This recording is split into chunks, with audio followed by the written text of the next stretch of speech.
A política econômica do governo Figueiredo, o endividamento externo e seus impactos macroeconômicos.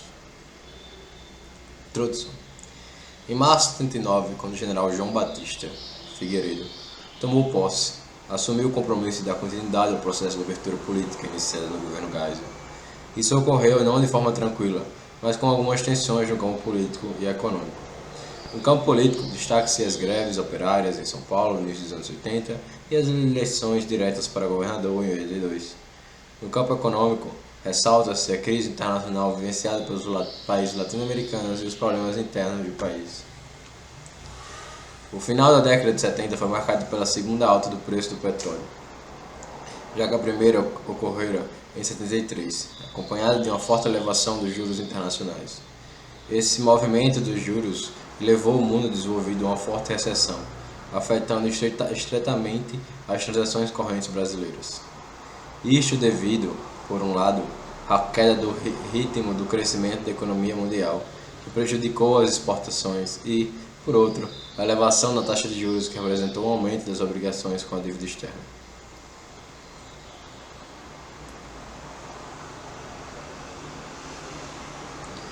Esses condicionantes contribuíram para os desequilíbrios no balanço de pagamentos, implicando em maiores dificuldades para o Brasil financiar suas contas externas, o que foi agravado com a crise moratória do México em 82, figurando o marco dos fluxos voluntários de capital externo. Somado a isso, o Brasil passou a se desfrontar com taxas de crescimento econômico baixas, ao mesmo tempo em que via aumentar consideravelmente seu estoque de dívida externa. Nesse sentido, autores como Bayer e Cruz argumentam que o fim do fluxo de capital voluntário externo e as medidas adotadas pelo Brasil para melhorar seu balanço de pagamentos, incentivo a exportações e redução das exportações, teriam implicado na elevação da dívida pública interna via processo de exteriorização. Essa elevação da dívida pública interna, por sua vez, teria tido implicações negativas tanto sobre o crescimento econômico como sobre a própria aceleração da inflação no período. O crescimento da dívida interna brasileira na década de 80 está fundado na percepção, ainda seguindo esses autores, de que o país, ao realizar esforços para reduzir a necessidade de financiamento externo provocada pela ruptura dos fluxos externos dos países em desenvolvimento, obteve superávites no balanço de pagamentos, configurando o aumento de reservas. Todavia, esse aumento de reservas levaria, em contrapartida, a um aumento da oferta de moeda. Como o país adotava esse momento medidas de política econômica contracionistas, foi necessário reduzir a expansão da oferta da moeda através da venda de títulos de dívida pública, caracterizando, assim, um aumento no endividamento interno. Essa casualidade lógica, contudo, está fundada no pressuposto de que a oferta de moeda é determinada exogenamente pelo desequilíbrio do balanço de pagamentos. No entanto, nada garante, teoricamente, o funcionamento desse mecanismo. Além do mais, outro ponto importante para a argumentação do aumento da dívida interna foram os empréstimos pontes realizados entre empresas estatais e os governos municipais e estaduais junto ao Banco Central e depósitos de dívida externa por parte do setor privado nas autoridades monetárias, que criavam em contrapartida um aumento da dívida interna. Esse crescimento da dívida interna, segundo a literatura tradicional, teria provocado a crise das finanças públicas e, por conseguinte, o baixo crescimento econômico. O governo Figueiredo e o início do processo de abertura. O general João Batista assumiu o governo brasileiro após vitória no colégio eleitoral, sendo candidato da Aliança Renovadora Nacional, derrotando o candidato de Mobilização Democrática Brasileira. Seu governo inaugura o período de ditadura militar de abertura ao processo democrático. No entanto, pode-se afirmar que esse processo de abertura ocorre, em grande medida, por pressão política para o processo de democratização. A famosa frase de Figueiredo, fazer do Brasil uma democracia, retirada do contexto de seu discurso de posse, geralmente é utilizada como ratificadora de um movimento interno do governo. Contudo, ao ser conduzido à presidência da República em seu discurso, Figueiredo teceu elogios a seus antecessores, especialmente a Ernesto Geisel, contextualizou a aspiração de tornar o Brasil democrático depois dos ideais do golpe de 64. Reafirmo, portanto, os compromissos da Revolução de 64 de assegurar uma sociedade livre e democrática, por todas as formas a seu alcance. Assim fizeram, nas circunstâncias de seu tempo, os presidentes Castelo Branco, Costa e Silva, Emílio Médici e Ernesto Geisel. Reafirmo, é meu próprio inabalável, dentro daqueles princípios, fazer deste país uma democracia.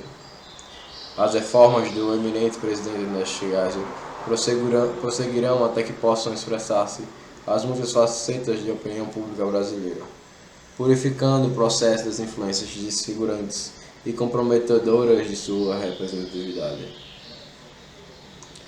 Concomitantemente, a sua assunção ao poder, ainda em março de 79, foi deflagrada uma greve de metalúrgico na região do ABC Paulista, além de outras classes de trabalhadores reivindicando melhorias salariais. Em 80, outra greve de grandes proporções foi deflagrada. Esse fato político está-se uma vez que as greves de trabalhadores já não faziam parte da agenda brasileira desde os fins dos anos 60 e mostrou-se um importante instrumento de mobilização que fazia coro para o processo de reabertura da democracia, pressionando o governo para esta direção. Ainda no ano de 79, o governo editou a Lei 6683, que previa a anistia que cometeram crimes políticos ou conexos com estes, crimes eleitorais, ou que tiveram seus direitos políticos suspensos e aos servidores da administração direta e indireta, e fundações vinculadas ao poder público, aos servidores do poder legislativo e judiciário, aos militares e aos dirigentes representantes sindicais, punidos com fundamento em atos institucionais e complementares.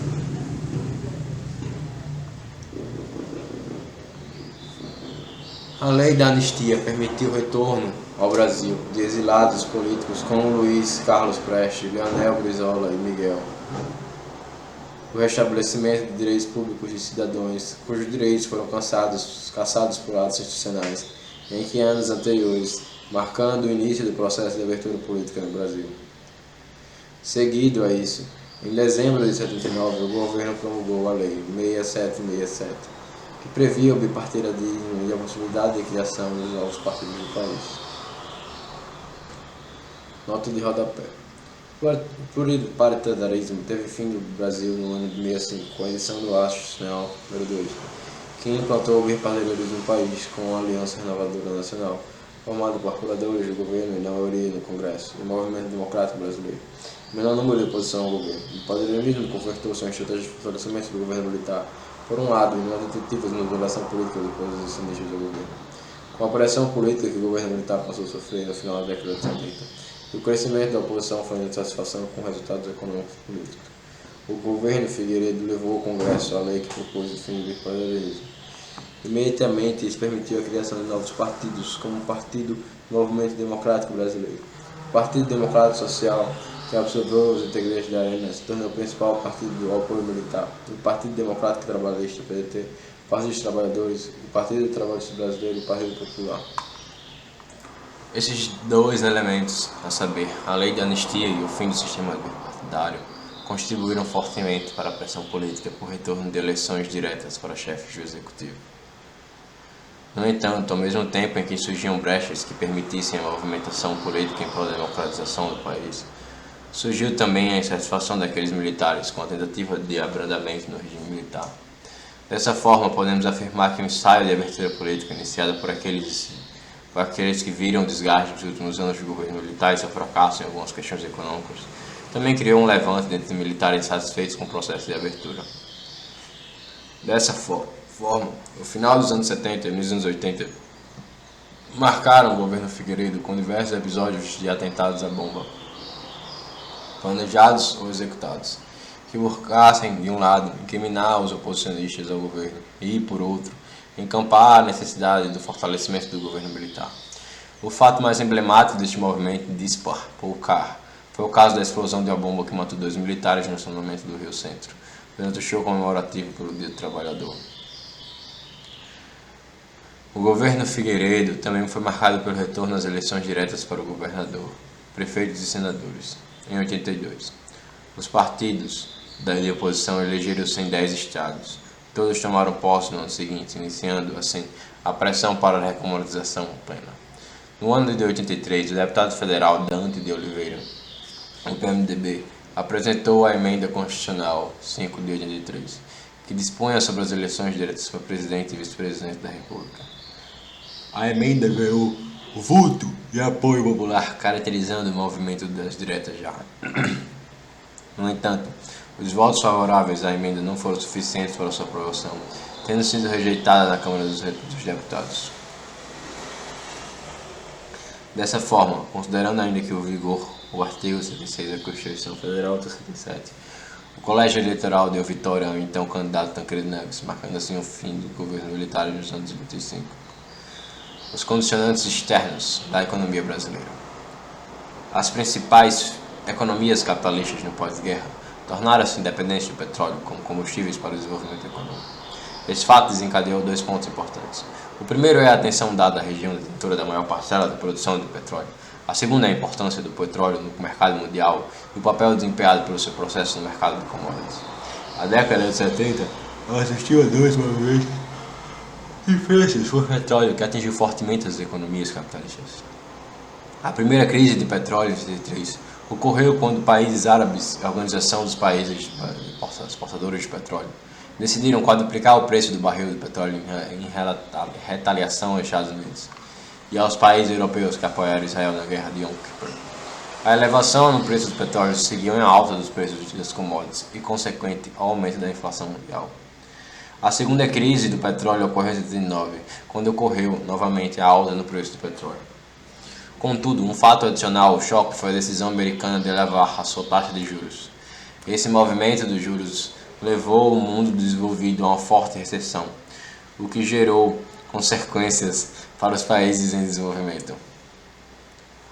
A consequente queda de ritmo de crescimento da economia mundial levou a uma redução das importações dos países em desenvolvimento para os países ricos. Por outro lado, a elevação das taxas de juros significou a escassez da liquidez internacional e o aumento das obrigações com a dívida externa.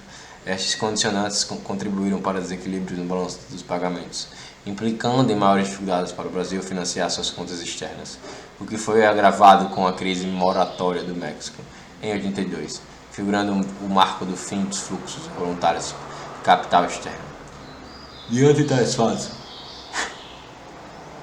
coube o governo brasileiro abandonar os planos de desenvolvimento industrial projetados pelo segundo PNB para tentar conter a saída das divisas no país. A economia brasileira no governo Figueiredo. Ao assumir a presidência da República em março de 89, João Figueiredo desfrontou-se com o cenário econômico adverso àqueles vivenciados em períodos anteriores do regime militar. A preocupação com a situação econômica no Brasil é evidente já no discurso de posse do novo presidente. Reafirma: o combate à inflação é a condição preliminar do desenvolvimento e será mantido com intensidade proporcional aos malefícios da elevação contínua dos preços. Reafirma a decisão de promover o equilíbrio de nossas contas internacionais. Muito do progresso até hoje alcançado só foi possível pelo aporte de recursos de população externa. Penso, porém, dada a dimensão da economia brasileira, que devemos financiar nós mesmos os custos de nosso desenvolvimento. De fato, a partir da segunda metade da década de 70, o país passou a assistir a elevação nas taxas de inflação, como pode ser visto no gráfico 11.1, que apresenta um comportamento ascendente da inflação, passando de 40 em 78 para 77 em 79. O governo Figueiredo ainda precisou enfrentar problemas crescentes com a restrição de balanço de pagamentos e o aumento do endividamento externo. Tais problemas, aliás, contribuíram para o aumento da pressão social, onde a crise econômica desencadeou uma crise política e desembocou na via que o governo militar iniciasse a transição para o regime democrático.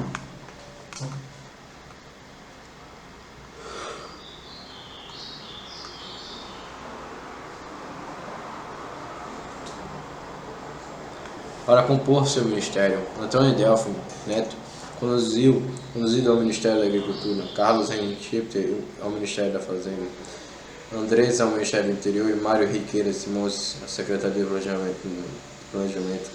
No entanto, menos de um ano depois, o ministro da Fazenda foi substituído por Hernando Galvez e Defo Neto foi para a Secretaria de Planejamento.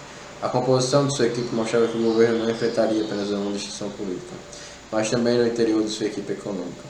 Com personagens com avaliações distintas sobre os problemas que a economia brasileira enfrentava, como é o caso de Mário Henrique Simões e Antônio Defo Neto. Pelo decreto de 3323 de abril de 79, o Conselho Monetário Nacional passou a ser presidido pelo Ministério da Secretaria de Planejamento. Isso significou um maior controle na oferta de crédito, como parte da política econômica para conter a inflação. No entanto, com a renúncia de Simões 5 meses depois de assumir o planejamento este tendo sido conduzido a mãos de Defo Neto, houve uma alteração na condição da política econômica.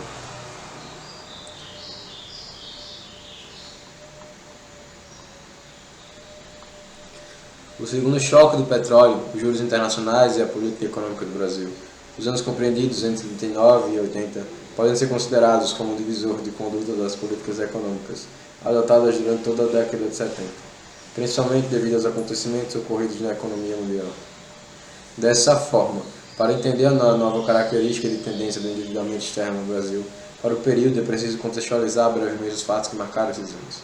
O ano de 79 foi configurado pelo segundo choque do petróleo, que gerou aumento do custo das importações e pelo início de movimento de elevação dos juros americanos. Essas medidas geraram consequências para os países em desenvolvimento, dentre elas, algumas que afetaram diretamente o comportamento da dívida externa brasileira, quais sejam a escassez de liquidez internacional e o aumento do serviço de dívida externa. A elevação dos juros internacionais impactou fortemente os países latino-americanos, cujo marco desse acontecimento foi a declaração de moratória da dívida do México, o que levou, por definitivo, ao fim dos fluxos de capitais voluntários para os países da América Latina em geral e para o Brasil em particular. Diante dos impactos disso sobre as influências, o governo se viu obrigado a abandonar os planos de desenvolvimento industrial projetados pelo segundo PND para tentar conter a saída de divisas no país. Para analisar os problemas da economia brasileira neste período, será feito o seguinte recorte temporal dos anos 79 a 82, do período de 83 a 85. O período de 79 a 82, esse foi um período de forte queda de reservas internacionais, levado a um aumento de demanda de divisas, que não foi plenamente coberto pelos fluxos financeiros internacionais. Quando comparado com o primeiro choque do petróleo, das reservas foi relativamente semelhante nos primeiros anos, ou seja, uma queda acumulada de cerca de 40% em ambos os períodos.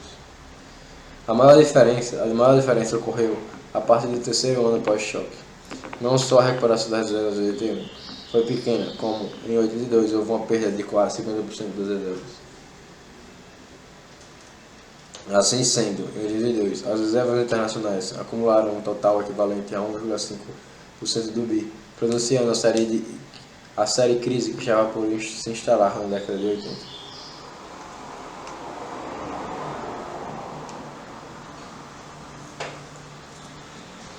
Dívida externa pública, bruta, líquida, razões de dívida externa.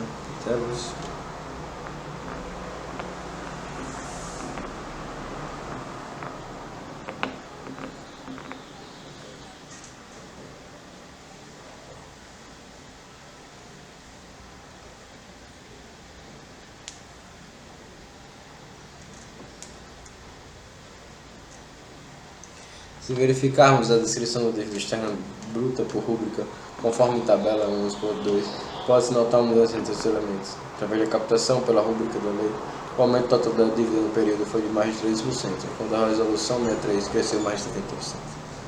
Juntas, as duas contas levaram ao aumento de mais de 25% do total dos empréstimos de moeda. Além disso, a participação do governo na composição total da dívida externa em relação ao setor privado continua elevada, representando mais de 80% da dívida em todo o período.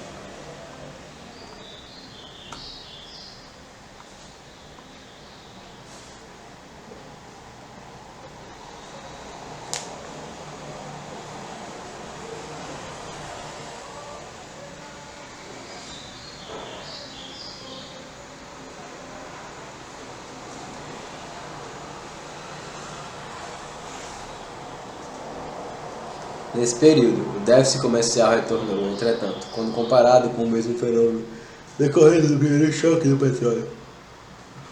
Sua dimensão foi muito menor.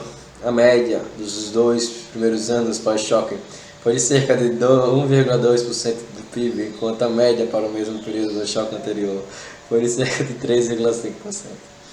Esses mostram, em primeiro lugar, que a economia já estava mais bem ajustada em termos externos, quando comparada com a situação no início da década.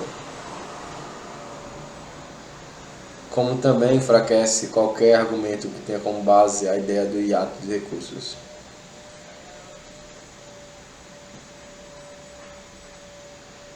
Os déficits em transações correntes continuaram crescentes, mas a participação da bolsa comercial, onde se registram as importações de bens de capital, continuou sendo baixa conforme a tabela a seguir.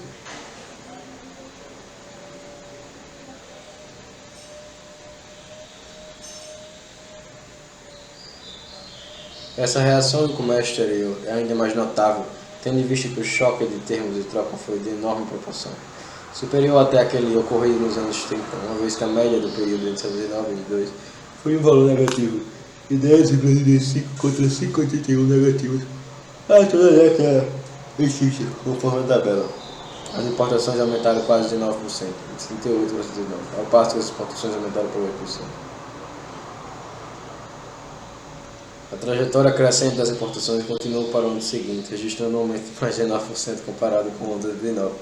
Contudo, neste ano, as exportações também cresceram significativamente mais de 24%, sendo superior ao aumento das importações. Logo, o déficit na balança comercial reduziu. A situação de aumento moderado do déficit comercial foi alcançada com alto crescimento econômico. Assim, a economia entra em recessão no ano seguinte, a balança comercial tornou-se positiva. Apesar do superávit comercial a partir de termo, o resultado das transações correntes apresentou deficitário.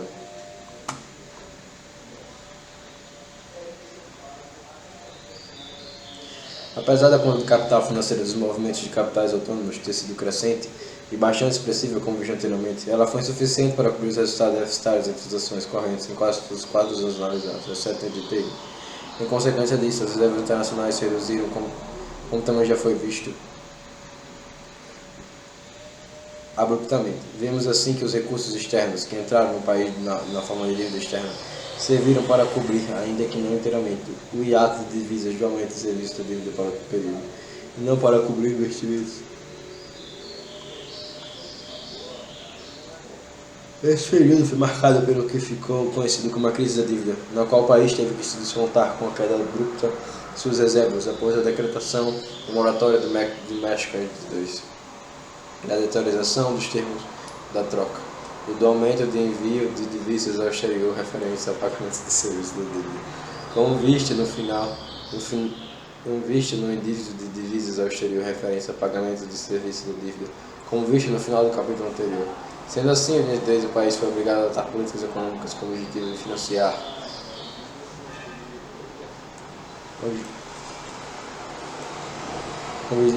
o déficit em conta corrente, recorrendo inclusive ao Fundo Monetário Internacional. Além disso, houve um esforço permanente com os reduzir o déficit em transações correntes, visto que a liquidez internacional antes abundante se tornou escassez para os movimentos, principalmente na América Latina, fazendo que os movimentos de capitais autônomos praticamente interrompessem.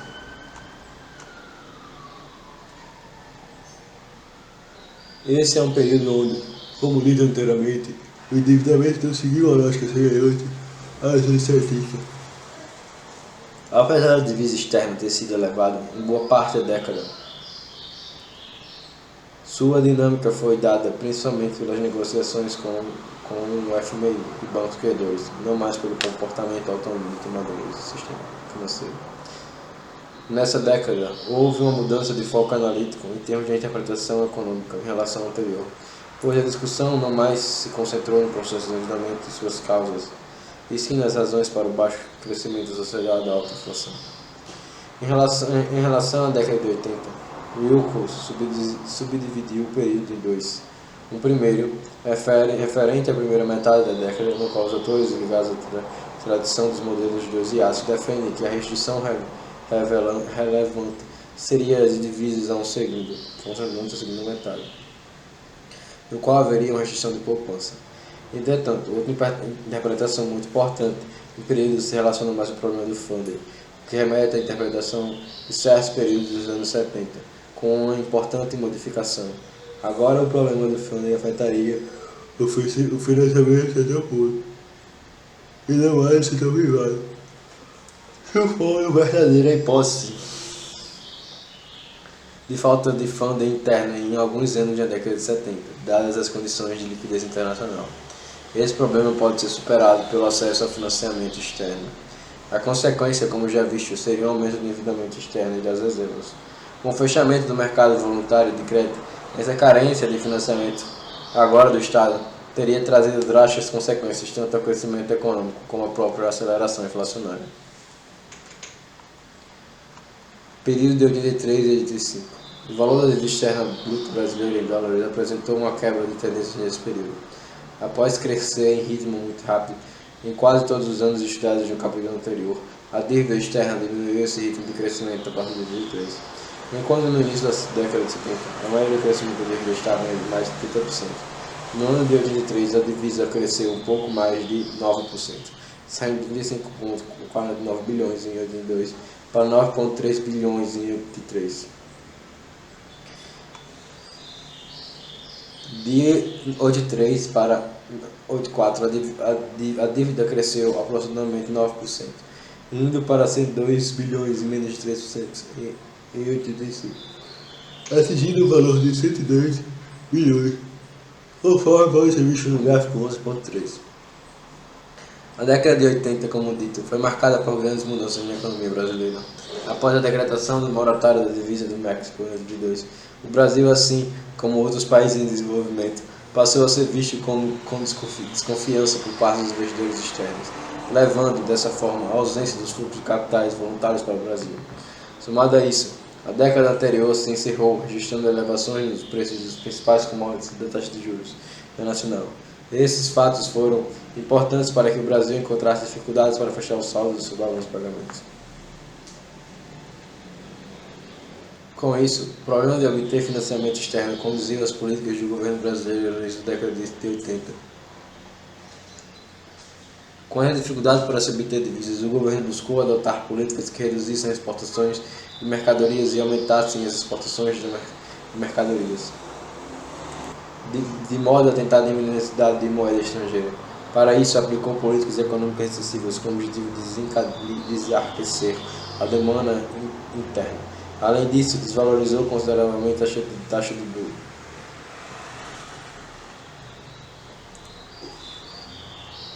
No entanto, economias centrais estavam desaceleradas e, dessa forma, a demanda externa pelos produtos exportados brasileiros também estava desaquecida. Isso contribuiu para que o resultado de uma dedutiva superávit da balança comercial de 3 não fosse alcançado. E as tentativas frustradas ao fechar o balanço de pagamentos, a equipe econômica brasileira passou a realizar negociações com o Fundo Monetário Internacional, cujas recomendações refletiram um processo ainda mais recessivo para a economia brasileira. Essa situação só foi revertida no ano de 84. Com o aquecimento da economia norte-americana e consequentes performances da economia brasileira, gerando com isso uma melhora na situação externa do país.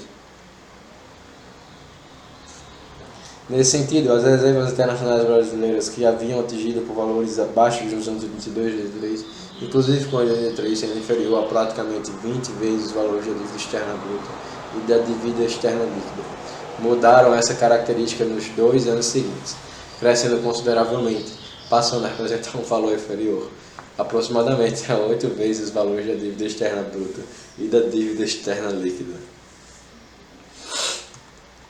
Dessa forma, para entender esse comportamento, é preciso estudar a trajetória de transações em bens e serviços que o país realizou com o resto do mundo. Contudo, vejamos antes como esta dívida, a dívida externa no que concerne às suas principais rubricas.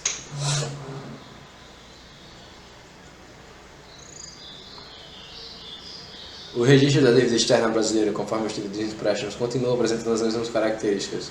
destacadas no capítulo anterior, ou seja, a dívida registrada, tendo a maior representação, assumindo mais de 90% do total da dívida em 85, com a conta de empréstimos em moeda tendo a maior representatividade dentro da dívida registrada. Além disso, as dívidas assumidas pela Lei 4.381 ressaltam-se dentro dos empréstimos em moeda. No entanto, mais duas rúbricas devem ser enfatizadas pela tabela, ao que se refere ao financiamento de importações, pois teve um aumento representativo no período, sendo que o valor de L10 foi superior ao valor de L2.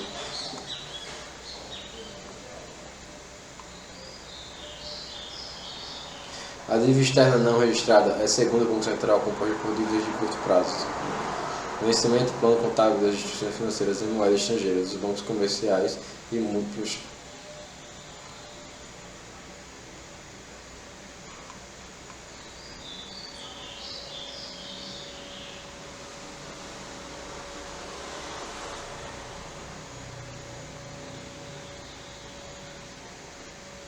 Contudo, o esforço brasileiro em diminuir a necessidade de recursos externos em suas transações correntes pode ser notado pela queda sucessiva da conta de importações de bens e da conta de serviços. As importações de mercadoria caíram em todo o período estudado, mesmo com o aumento do preço das commodities no final das décadas de 70. Isso se deve em 83 pela recessão que o país enfrentou com a redução do PIB. E o processo de substituição de importação realizado ao segundo período na década anterior. Da mesma forma, a conta de serviços apresentou queda em todo o período. Ademais, as importações tiveram crescimento consideráveis, atingindo mais de 27 bilhões de 84. Esse aumento também pode ser explicado pelas medidas estratégicas de incentivar as indústrias exportadoras adotadas no segundo período. Além disso, a economia norte-americana se recuperava dos baixos crescimentos ocorridos no período anterior, o que fez aquecer a economia mundial, implicando, assim, um aumento da demanda pelos bens de exportação produzidos no país. Fica claro que diante desse quadro é muito difícil argumentar que o endividamento externo tenha respondido a um quadro de excessivo crescimento do produto, que eventualmente tenha gerado um hiato de recursos.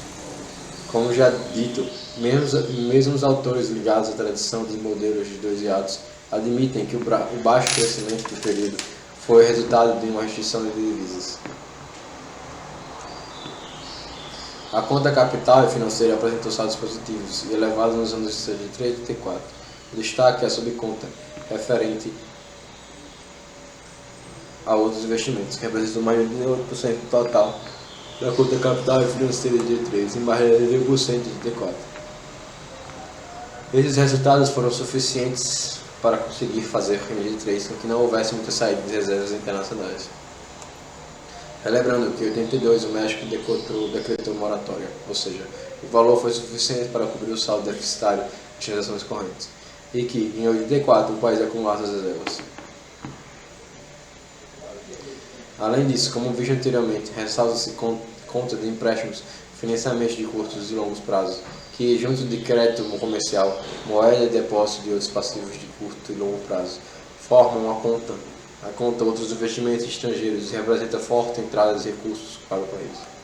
Com isso, o acúmulo de reservas no período, que apresentava um momento de baixa liquidez internacional, foi em parte determinada pelos recursos com agentes reguladores como o FMI.